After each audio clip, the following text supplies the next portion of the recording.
Hello, I'm Dr. Scott Watier. And I'm Tommy Welling, and you're listening to the Fasting for Life podcast. This podcast is about using fasting as a tool to regain your health, achieve ultimate wellness, and live the life you truly deserve. Each episode is a short conversation on a single topic with immediate actionable steps. We cover everything from fat loss and health and wellness to the science of lifestyle design. We started Fasting for Life because of how fasting has transformed our lives, and we hope to share the tools that we have learned along the way.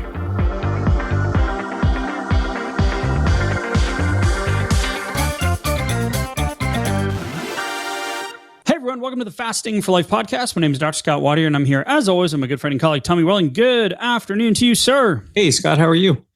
Fantastic, my friend. Excited for today's conversation. We're going to be diving into some of the more recent questions that we've gotten from our recent challenge, from our coaching group, from our Contact Us form, or info at thefastingforlife.com. So these are recurrent themes that we find, and typically they're broad strokes. So they're going to help a lot of y'all. They're going to be things that you've thought about, experienced, suffered through in certain cases when it comes to white knuckling those fasting windows. But one of our favorite type of episodes to do, we do them every couple of months. So keep the questions coming in.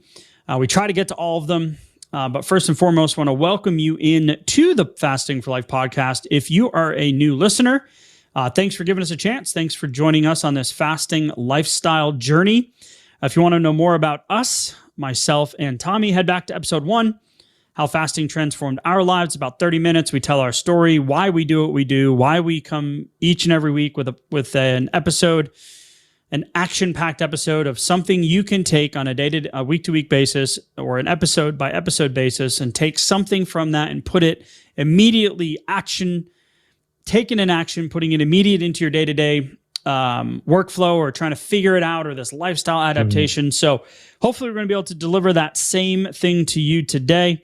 I want to give a shout out to a long-term listener and also welcome y'all in as well. Thank you for continuing to rate and review and subscribe and share to the podcast. Yes. That's how we make an impact. That's how we show the podcast world or the gods and goddesses and the people that run the metrics behind the scenes that have allowed us to, by the good grace of the Lord above, become one of the top 0.5% podcasts in the world with millions of downloads. So we're just so grateful for each and every one of you that listen in or listen and then leave and then come back. Whatever works, right? We're here for you when you need us. Right. But I want to give a shout out to K Chapman 516, one of our most recent 5-star reviews. I can't tell you how many times I keep going back and reviewing shows I've already listened to. Oh, wow. I feel like it keeps me going and gives me fuel to keep pushing through. Intermittent fasting has truly been one of the only weight loss techniques that's worked for me, and you guys are a valuable part of my learning and do's and don'ts. Amazing. I can't thank you enough for all the time and energy you two put into this podcast. Your podcast can be a game changer for anybody that is doubting if intermittent fasting is for them. Thank you, Karen. So, You're welcome, Karen, we love you. We appreciate you. Thank you for taking the time to go give us our favorite kind of review, the 5-star kind.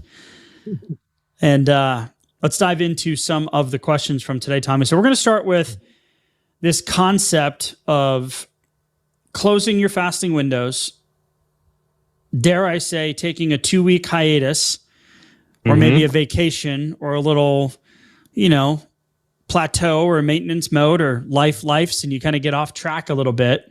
Sure. Could be a stressful season, maybe. Yep. And you want to get back to fat burning. So question came in from Carolyn. Now that my 2-week hiatus, aka maintenance mode, is over, I want to get back to fat burning.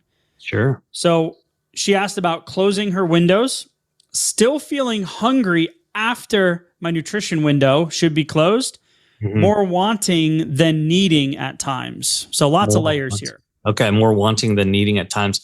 So it kind of starts with what happened when the boundaries kind of came off. And so there was an intention right there. For her, she said it was kind of like a maintenance mode, like a temporary, momentary maintenance mode. Other times it could be, like I said, for a stressful season of life, or, maybe just a certain. Maybe you're in the financial world and it's the end of the quarter, or you've got some travel that you don't typically have, or you got family visiting. Could be any of those things, right?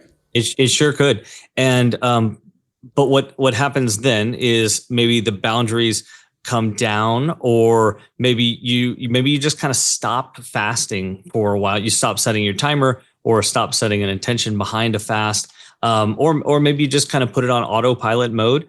For some folks, that might be like an OMAD, like a 1 meal a day kind of autopilot, or maybe go back to what you did for a while, which maybe that was a 4 or a 6 or an 8 hour eating window, if you will.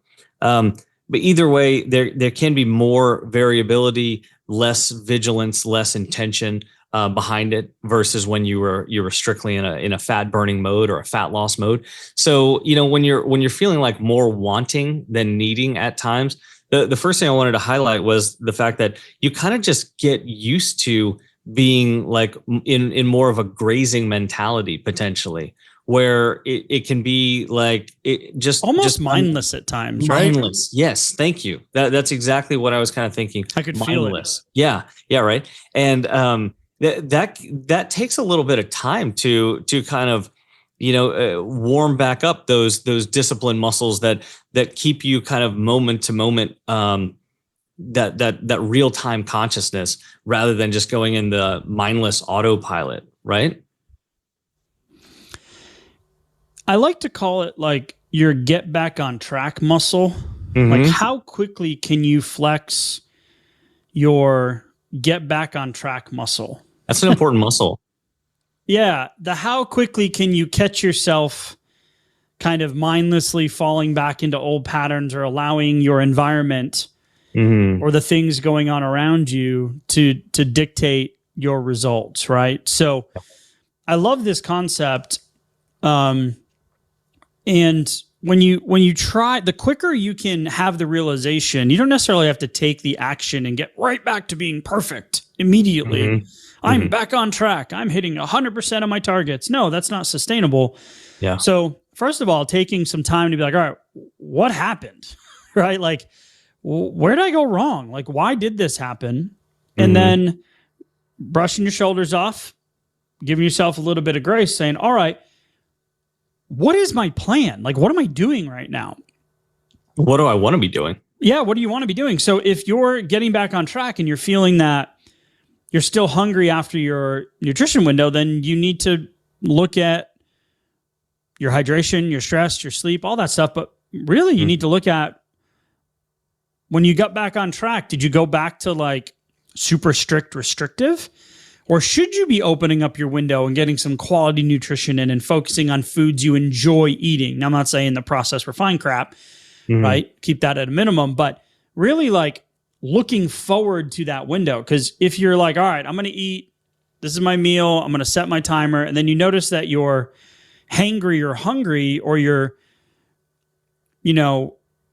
wanting more than needing, then there's something else there. Yeah. And the second question or conversation we're going to have today is about non-food related fasting, non-food related rewards. Like, how do you rewire that dopamine system and that serotonin happy hormone system, not from food, right? So I love the connection here, but if you're still feeling you're wanting or needing, then we got to look at what you're putting in your nutrition window and kind of what your plan was. So if you weren't doing it and then all of a sudden you get right back and you ramp back up to 100%, strict, compliant, restricted, like that's not going to work. And that might be the underlying thing that's missing, is just having that realization. Okay, I'm going to get back on track here. This is great, but I don't need to go from 0 to 100, so to speak. True. And what I heard there was that maybe during those 2 weeks of that hiatus or maintenance mode, I know where you're going. Maybe you had many more opportunities for dopamine hits during that time too. Maybe a lot of those ingestion opportunities that you had were also dopamine hits, and then now you're going back more highly palatable, more alcohol, more thing. And now we're taking some liberties here, but more of those things you don't typically eat. Yeah, could have been. And if each one of those could potentially be an opportunity for happy hormone production, and then now you're going back to very low dopamine coming in from foods and food opportunities, then we're going to really need to be thinking creatively about the next question that we're going to be talking about, which is the rewards. One other thing to point out here would be that rather than trying to rip the Band-Aid off and going straight into, whatever length of fast you're comfortable with at the higher end. Okay, whatever your high water mark is, maybe it's a 36 or maybe it's a 72-hour fast, whatever it might be. Sometimes it can be tempting to come off of a hiatus or a maintenance mode like that and then try to get right back to it, like you said, Scott. Mm-hmm. But wouldn't it be better to gradually ramp up over a few days to maybe even, dare I say, what if it was 2 weeks to get back on track? Wouldn't that be better than swinging and missing over and over again to try to like swing for the fences for a while when you're trying to get back on track? It absolutely would lead to better results over the next 30, 60 days and a lot more enjoying the process too, rather than beating yourself up about those misses. And we've looked at different studies. We've looked at modified ADF, and hunger cues and ghrelin and leptin. So there is going to be an adaptation period where if you've been doing more foods that you don't typically eat, where you're going to have a higher insulin response, or maybe you're traveling and you're eating later than you normally would, or whatever the situation is, your body's going to go through an adaptation period. So just know that, give yourself a week to kind of stabilize and then ramp back up. So I just really love that, the underlying kind of thought process on how to go from an air quotes hiatus, plateau, life event, travel, whatever it is, to getting yourself, like, what does your back on track muscle look like? And how often or how initially strong to flex it. So great question. Kyle, keep up the great work. I know you're absolutely crushing it. Yeah. So this is a great transition into a conversation that we had with Shane, where he wanted to know, what are some good, small, non-food related rewards for hitting targets on a daily basis? So we don't subscribe to the I deserve it, I worked hard. You're not a sled dog working for its next meal, okay? Of course, yeah. So he's looking at kind of removing some of that small, snacky, grazy, freelancery type behavior. They need to be small, but also rewarding to keep habits going. I'm struggling to think of non-food related things I can do. I'm sure there are tons, but I'm just kind of drawing a blank. So this is someone that has a high stress job that works, that we find ourselves going to these default patterns where it's like, all right, I did a good thing, I'm going to go celebrate, that kind of mentality. Sure. Yeah. Especially if you're doing these tough things, or you're kind of putting other people first maybe throughout the day. And then lunchtime comes around. That's what a lot of us, kind of find ourselves in, behavioral and motivational pattern wise. And so it can be tough to kind of just keep saying either no, because I'm fasting, during this lunch period, or these are the food choices that I want to be making. I want to be prioritizing protein, and I want to be having these, a better macronutrient profile. But at the same time, man, I just feel like I deserve it. And I want these dopamine hits that I know are going to come about, from a more relaxed macronutrient profile, more carbohydrates, more fat.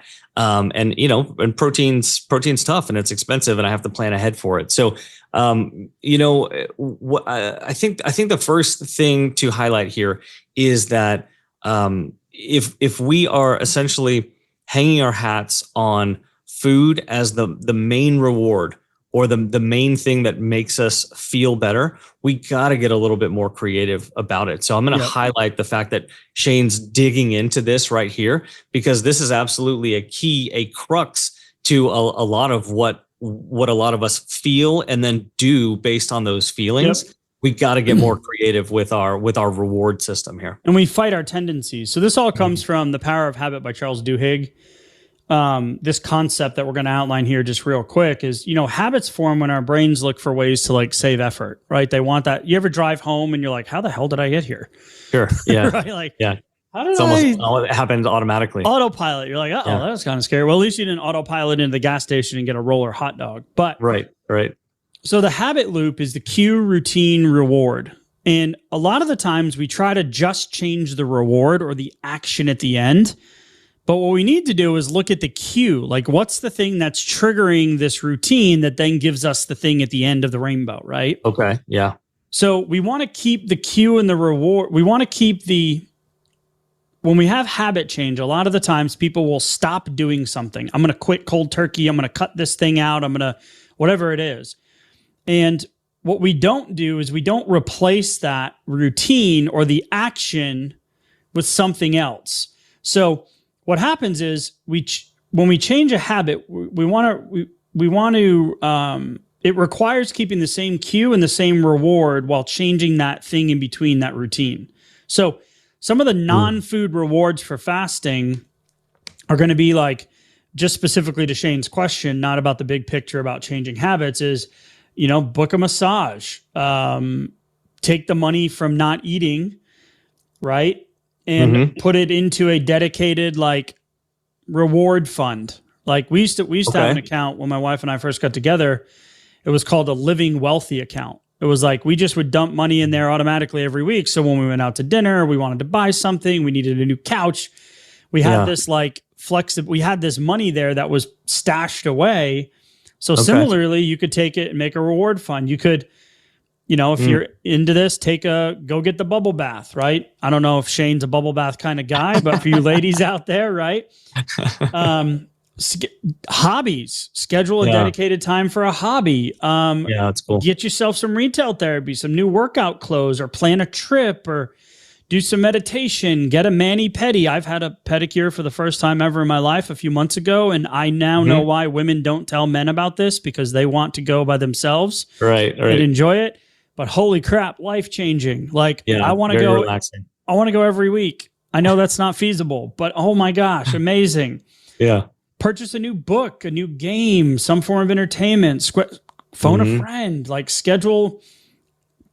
go do something, right? For that you can replace the reward system with something else that's not going to be that food. Make a donation of money or time to a cause that gives you that makes you feel good, that you care about, and that you do that with intention, but you're also doing that after you perform the work that it was that you wanted to do. You go, okay, after I do the thing that's important, this is what I'm going to do. But also you can use those also as dopamine opportunities for when dopamine's feeling low. So maybe I'm in an emotional state, maybe I'm bored or I'm angry or I'm sad. Dopamine's relatively low. These are other things that are not food related that are going to provide some opportunity for those happy hormones. So we can mix it up. It's not just a direct like Pavlovian, kind of sequence here. Like you said, we're not the sled dogs. Although I've met a few sled dogs and they were pretty happy. But I think it's really important to think about this in kind of a creative way, which allows us to kind of change the environment around us a little bit and the way that we think about it too. And the key is to choose things that like you generally look forward to. Like I'm not going to schedule a run. Right. Like I don't like running. Yeah. Put on my weight vest and go for a walk. Okay. Take the dogs to the park. Cool. Yeah. Things that are feasible to implement regularly. Like, if you're going to plan for a trip, right? And you hit a goal, you're going to plan for a trip. Maybe you'd like to travel to the mountains or go skiing, whatever it is. Yeah, sure. But that's not something that you can do like every weekend unless you live on a mountain. And then you want to choose things that support rather than undermine your health goals. And you want to create that new positive association with the habit. So here's the problem is in an old example, we have an old loop. Let's say there's stress and then you eat comfort food and then you feel better. The new loop should be stress, 10-minute meditation, feel better. Right. So we're changing that middle piece there. And the key is to identify which specific aspects of the food reward that satisfy you. So comfort, celebration, stress relief, and trying to replicate those elements without the food component. So keep timing the same. If you typically find yourself wanting to reward yourself at 8 p.m. after a long day, that's when you would insert the new thing. Yeah. Or match like the sensory experience or maintain like a social element to it or preserve the relaxation aspect. If food was the stress relief, okay, put something else in there that matches that relaxation aspect or even keep the location of those cues, like the location or the specificity of where it takes place, keep those the same. So your body is like, oh yeah, this feels similar. So it's not this big gap between like, oh, I used to do this and now I'm over here doing this completely different thing. Yeah. That makes sense. I'm glad you brought up the celebratory part too, because sometimes we use food along with high dopamine times too when we're celebrating. But oftentimes when we're using the food for dopamine during those times to kind of enhance the experience, sometimes we're missing out on some other opportunity that's there too, which could be like, let's say it's a social gathering or a family dinner or something like that. Sometimes we're so involved with the food that we're missing out on the connection that's right around us too. And so if we're choosing to, let's say, fast through a certain mealtime, we might find ourselves being able to take advantage of some other opportunities that are there too, which could be surprisingly dopamine, opportunities for us too. Yep. And the last thing, because we live in the world of, Charles Duhigg's, right? Power of Habit. We've got Dr. BJ Fogg, Tiny Habits. We've got Atomic Habits by James Clear. We've got all of these different great books. Yeah, all incredible books, by the way. But the big kind of like takeaway or overview, the last thing I want to say on this is really just think of the way you're thinking about it too. So instead of like saying I'm trying not to eat when I'm stressed, shift to I'm becoming a person who manages stress mindfully. Wow. Or that's powerful. Rather than I'm trying to fast, no, think of like I'm becoming someone who has the mastery over their eating patterns or their lifestyle. Yeah. So this shift in how we talk and think about it is also really powerful in this process as well. So start calling yourself an intermittent eater. Yeah, there you go. Instead of an intermittent faster, I like it. Yeah, just kind of flip the script on it a little bit. Yeah, I see what you did there. We had a technical question here that came in from Juliet. Been fasting for 45 hours. Numbers hovering around 100. I'm wearing a CGM. Ketones were 0.1 at the start of the fast and now at 0.5. Finally! Exclamation point. Nice. Here's the question. Should I keep fasting if I can? I'm feeling fine, and keto flu only lasted a couple of hours the first day. So I love this question because to fast or not to fast, that is the question. Yeah, especially when you get to a certain point, like been fasting for 45 hours. I've definitely been there too, where sometimes it's like, oh man, I kind of the hard part's over or the harder part is over. And if you're on a fasting schedule, it's like, do I stick to the plan? Do I break my fast? Yeah, and that kind of the analysis paralysis can get you because it's not just at the beginning of the fast where sometimes that can be tough where I'm thinking, oh, what should my next fast be? Should it be 18 hours? Should it be 36 hours? I'm not sure. What do I have going on? But really you can run into tricky waters later on in the fast or when you had a plan to break it. So, for Juliet here, what I would say is that the building trust with yourself and setting an intention and sticking to it is an highly underrated skill. And it's one that we oftentimes overlook in the process, in the diet, the weight loss process, also in the lifestyle transformation process too, because Juliet is becoming a different version of herself as she goes through these fasts, as she sees different numbers changing on the scale, as the size of her clothing changes, her social circle might be adjusting to her fasting lifestyle. All of these things are kind of like changing around her over time, with or without noticing. A lot of times these changes are very small and take a while, but building that trust muscle with yourself that that when you set an intention, you can and will stick to it.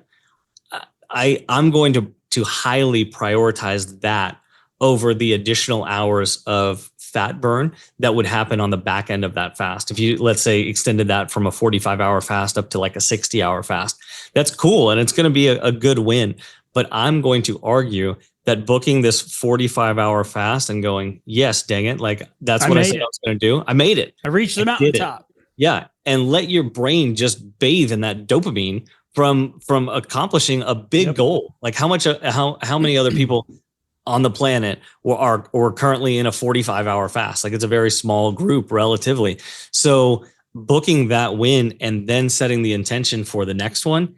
And if your goal on the next one was a little bit more fat burning time, okay, well then push the number of hours a little bit for the next goal. Or maybe you go into, I'm going to end the next fast when I see a little bit different number on your Keto Mojo, for example. Maybe you go for a 0.6 or a 0.7 next time, and then you break your fast. So there's a couple of different levers that we can pull. So I love the way you're thinking about it, but I'd absolutely go with building that trust and intention muscle over the additional hours of fat burning. Yeah, and that was one of the things too, is that we have that partnership with Keto Mojo, and I have one and you have one, and it's great. Mm-hmm. But sometimes more data in the beginning, or, not fully understanding why you want to do an extended fast or a long fast can also complicate it.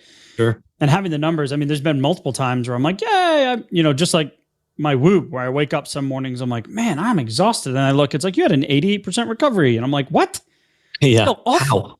Yeah. Right. And then on days where I'm like in the yellow or even high reds, and I wake up and I'm like, boom, ready to go. And then my Whoop tells me your recovery was, you almost died last. And I'm like, what the frig? So similarly with the Keto Mojo, it's good to use to get a baseline. It's good to know where you're at for sure. Use it periodically, a few weeks at a time. Do some, testing before and after certain food types or meals. Yeah, it's an incredible tool. But just know that it can also create complexity. So for instance, when my last year, not this holiday season, but 23 into 24, it was a high stress, sleep was off. We had a lot of moving parts and travel and family. And I just noticed my blood sugar. I was like, man, I don't feel the same. So I checked my numbers and they were elevated in the morning. And I was like, man, all right, well, let me see what I can do. I'm going to do an extended fast just to get my numbers down. Yeah. And this is going to tie into the last question we're going over today about immune response and antibiotics. And tis the season to answer this question about what do you do when you're not feeling well, or you had to take a medication because you're sick, or you have the flu, or you're now on antibiotics or steroids, et cetera.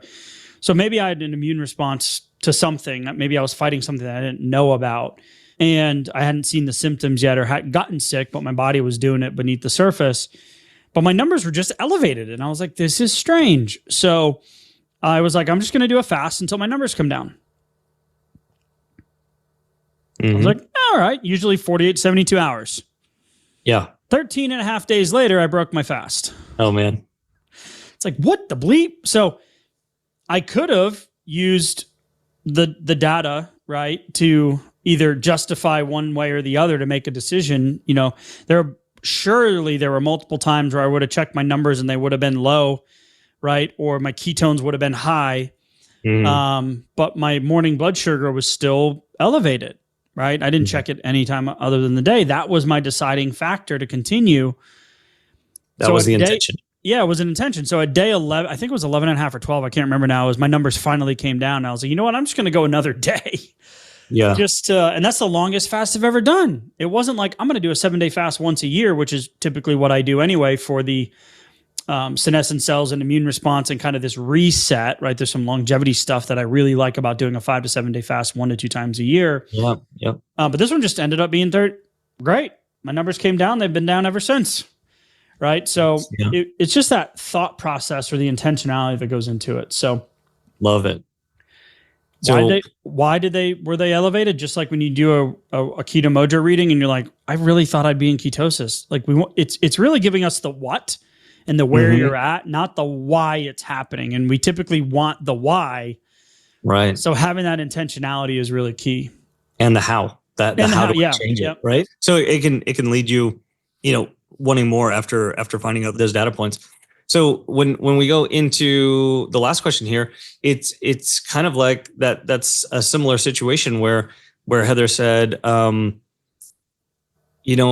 do you manage your routine when you're sick? I recently caught a virus, turned into bronchitis, then antibiotics, prednisone.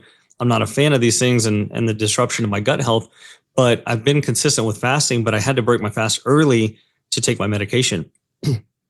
I was looking forward to completing another 36-hour fast, and understandably, I'm feeling a little disappointed. So do you have any additional tips or strategies for staying on track and then recovering quickly while you're balancing your health goals? And these medications can also lead to exactly what you were talking about, Scott, where they can change some of your fasting numbers, and you may or may not realize, and those changes in essentially like your average insulin levels and your blood sugar, your ability to uptake blood sugar can change, and those changes can last much longer than you would think, unless you're deliberately making efforts to do something about them. Listen, shout out to last fall where everyone who bitched and complained about the noise on the microphone because of the lozenge in my mouth. I went through 8 weeks of COVID and long COVID, and I just couldn't kick it.